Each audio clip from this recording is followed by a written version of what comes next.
नमस्कार, आदाब और सत श्री अकाल। आप देख रहे हैं वन वॉइस इंडिया, राष्ट्र की बात आपके साथ। इस वक्त हम मौजूद हैं फुलवाड़ी विधानसभा के क्षेत्र में। जैसा कि बिहार में चुनावी माहौल है और चुनावी ब्यूगल बज चुका है। तमाम प्रत्याशी अलग अलग ज़िले में अलग अलग विधानसभा में अपने दौरा कर रहे हैं। उसी दौरान हम आज क्रम में और हमारी ग्राउंड रिपोर्टिंग उस एरिया के जो विधायक हैं महागठबंधन के तौर जो प्रत्याशी खड़े हुए हैं, गोपाल रविदास जी, बहुत बहुत शुक्रिया हमारे चैनल को वक्त देने के लिए। धन्यवाद। सबसे पहले आपका एजेंडा क्या है? फुलवाड़ी विधानसभा से आप खड़े हुए हैं, आपका एजेंडा क्या है?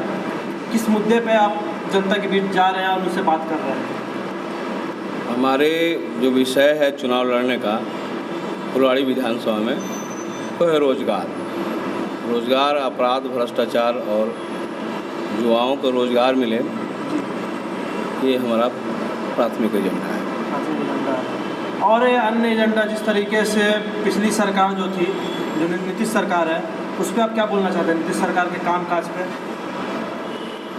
पटना और दिल्ली की सरकार पूरी तरह से फेल है कामकाज में जी। और एक तो है कि जो दिल्ली सरकार ने एनआरसी और सीए लाया, जिसमें पूरी तरह से नीतीश सरकार इसमें शामिल है।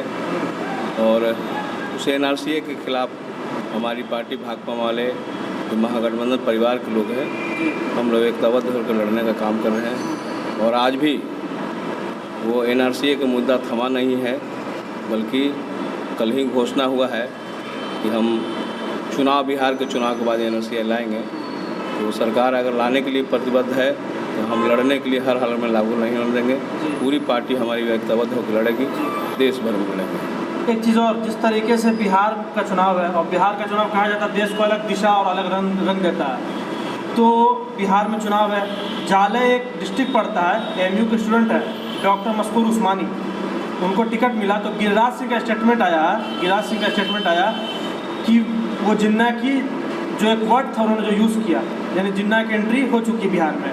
और नित्यानंद जी ने बोला कि अगर बिहार में महागठबंधन जीतती है तो यहाँ जम्मू कश्मीर से टेररिस्ट आकर रहेंगे। आपको क्या लगता है? तो शुरू कर दिया है बदनाम करने के लिए, बल्कि जाले ही नहीं बल्कि हमारे जो है CPIML के टिकट से मुजफ्फरपुर के औराई में आफ्ताब साहब लड़ रहे हैं। उनका पाकिस्तान में ससुराल है, और जब पाकिस्तान में ससुराल जब लौट के आए तो उन्होंने NIA की टीम जो है दिल्ली से उनको उठा लिया और किसी तरह केस मुकदमा नहीं हुआ।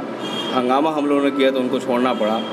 और अंततः आज औराई की जनता उनको जो बिहार विधानसभा में भेजने के लिए तय कर लिया है, तो फिर जो है उनको भटकाने के लिए वहाँ की जनता को और उनको तंग तबाह करने के लिए उनको 3 वर्ष के पुरानी जो एक केस में जो धरना जुलूस प्रदर्शन में शामिल थे, वहाँ के ये सरकार खास तौर से प्रत्यक्ष रूप से वहाँ के बिना इजाज़त के आप धरना प्रदर्शन कर रहे थे, उनको गिरफ्तारी हुई। ये जनता में ज़बरदस्त तेवर है, आक्रोश है कि जेल के अंदर में भी रहेंगे आफ्ताब साहब को उनको जुदा करेंगे। ये तो पुरानी हथकंडा है भारतीय जनता पार्टी का और नीतीश कुमार का बदनाम करने का। किसी तरह के बिहार में कोई भी यहाँ पर कोई आतंकवादी नहीं, बल्कि मेहनत का किसान मजदूर है। और वो जो लड़ते हैं, जो नीतीश और मोदी के जो तानाशाही है, उस तानाशाही पर जब बोलने का काम करते हैं तो औराई जगह से लेकर जाले तक सभी जगह उनको देशद्रोही लगता है। आपको लगता नहीं कि जो भी बीजेपी के खिलाफ आवाज़ उठाता है उसको एंटी नेशनलिस्ट घोषित कर दिया जाता है? बहुत निश्चित रूप से जो बीजेपी के खिलाफ जो आवाज़ उठाएंगे उनको देशद्रोही और आतंकवादी। या फिर ये माना जाए कि अगर बीजेपी जहाँ से हार रही होती है वो हिंदू मुस्लिम का फैक्टर जोड़ देती है? हाँ, ये सही है। यहाँ से आपको लगता है कि यहाँ से बीजेपी हार रही है तो हिंदू मुस्लिम का झगड़ा मुद्दा ला करके वो भटकाना चाहती है और जीतना चाहती है।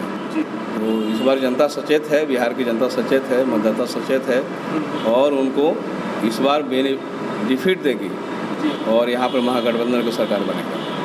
तो आप फुलवाड़ी क्षेत्र विधानसभा में हैं, तो सबसे पहला कार्य आप क्या करेंगे? सबसे पहला जो आपका कलम होगा, जो साइन होगा, वो किस मुद्दे पर होगा? शिक्षा पे होगा, बेरोजगारी पे होगा, या फिर महिला सशक्तिकरण पे होगा?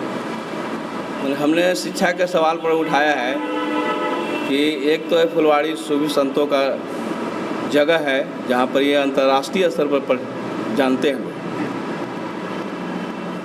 अंतर्राष्ट्रीय स्तर पर जानते हैं। लेकिन यहाँ पर एक IIT छोड़ दीजिए, एक मामूली सा IIT जहाँ से जो तकनीकी रूप से छोटे छोटे रोज़गार के साधन मिल सके युवाओं को, वो भी नहीं है। तो मैं इसके लिए सीधा उठाऊंगा कि मैं अगर यहाँ के मतदाता हमको अगर चुन के भेजती है तो सबसे पहला फुलवाड़ी के अंदर में ITI कॉलेज बनेगा। एक मुद्दा ये और एक मुद्दा ये कि फुलवाड़ी हमेशा जाम से ग्रसित रहता है। अभी हम आ रहे थे, देख रहे थे बहुत लंबा जाम लगे हुए थे, और जबकि यहाँ पे बहुत इंटरनेशनल सूफी जो मज़ार है, यहाँ पे लोग आते हैं, यहाँ पे नीतीश कुमार भी हमेशा आते ही रहते हैं, लेकिन इतना जाम लगा रहता है। इसके बारे में काम अगर विधायक बनेंगे तो क्या इस मुद्दे का काम करेंगे? तो हम तो परसों ही इसकी घोषणा किए हैं कि हम भी आए तो मीटिंग में गए तो काफ़ी लेट हुआ है, तो हमने महसूस किया कि इस जाम से निजात मिलाना ज़रूरी है। अगर मतदाता हमके बहुमत देती है, जीत के जाते हैं विधानसभा के अंदर में, तो हमने घोषणा कर रखा है कि 24 घंटे के अंदर में दिन में जो ट्रक नहीं चलेगी जी, रात में चलेगी और वह 9 बजे के बाद से चलेगी। और किसान के मुद्दा पे, किसान के मुद्दे पर हमने ये है कि पुराने दौर में जो है वो सोर नहर प्रणाली जो अंग्रेजों के ज़माना का बना हुआ था, और यहाँ पर सिंचाई के साधन से उससे पानी आती थी, लेकिन आज वो मर गए हैं। मर गया है क्या, बल्कि सवर्ण सामंती ताकतों उसको रोक रखा है, वो नवतपुर से इधर आने नहीं देता है। हमारे हाथ को मजबूत करते हैं, और साथ साथ यहाँ पर हमारी महागठबंधन सरकार बनती है, तो महागठबंधन सरकार के मुखिया तेजस्वी से भी लड़ करके इसको बनाने का काम, ताकि यहाँ सिंचाई का काम। बहुत बहुत शुक्रिया आपका हमारे चैनल को देखने के लिए, मूल्य वक्त हमें दिया, और आशा करते हैं कि अगर ये जीतते हैं तो फुलवाड़ी की जनता के लिए काम करेंगे। और भी ज़्यादा अपडेट्स के लिए हमारे चैनल के बने रहें, लाइक करें, शेयर करें और सब्सक्राइब करें।